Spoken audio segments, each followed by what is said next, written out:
متاسفانه بعضی جوان ها هستن که زود و عاجل با یک عمل عادی حکم کفر یک کس را میکنن و این غلط است، درست نیست.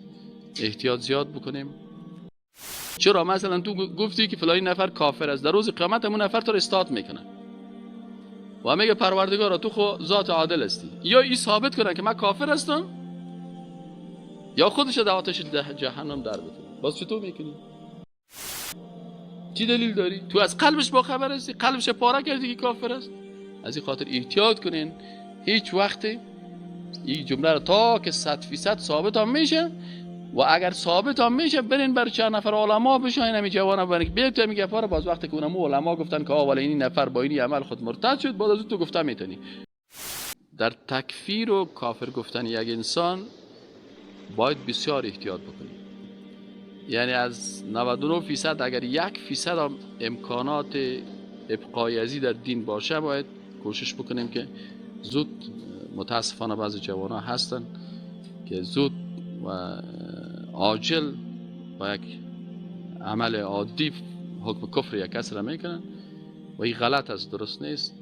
احتیاط زیاد بکنیم و اگر کسی را حکم کفرش صادر میشه باید او را عالمی که امرای از او جر و بحث کرده باشه و بر از او عالم ثابت شه و عالم باشه، متخصص باشه و فهمیده باشه. اما هر کس نمیتونه که چیزا بکنه. حتی مثلا ما مبتدع، یک نفر بدعتکار است، آیا ما میتونیم بگیم فلانی نفر مبتدع هست؟ میگن نه.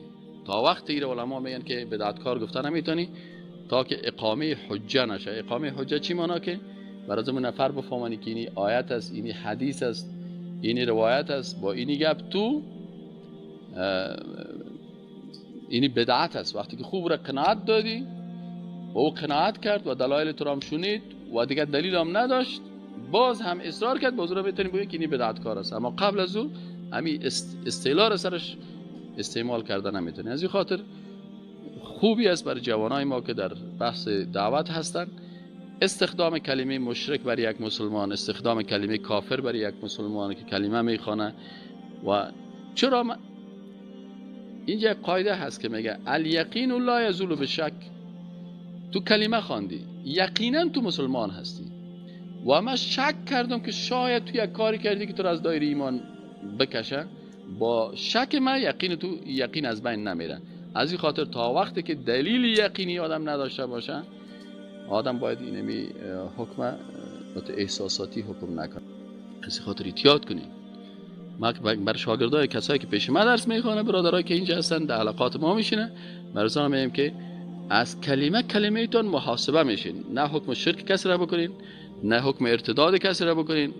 چرا مثلا تو گفتی که فلانی نفر کافر است، در روز قیامت همون نفر تو رو استاد میکنه و میگه پروردگارا تو خود ذات عادل هستی، یا این ثابت کنن که من کافر هستم یا خودش در آتش جهنم در بده. باز چطور میکنی؟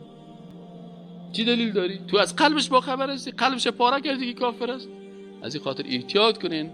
هیچ وقت این جمله رو تا که 100% ثابت هم میشه و اگر ثابت هم میشه برین بر چند نفر علما بشاین همین جوانا برین بیت میگه پاره. باز وقتی که اونم علما گفتن که اول این نفر با این عمل خود مرتد شد، بعد از تو گفته میتونی.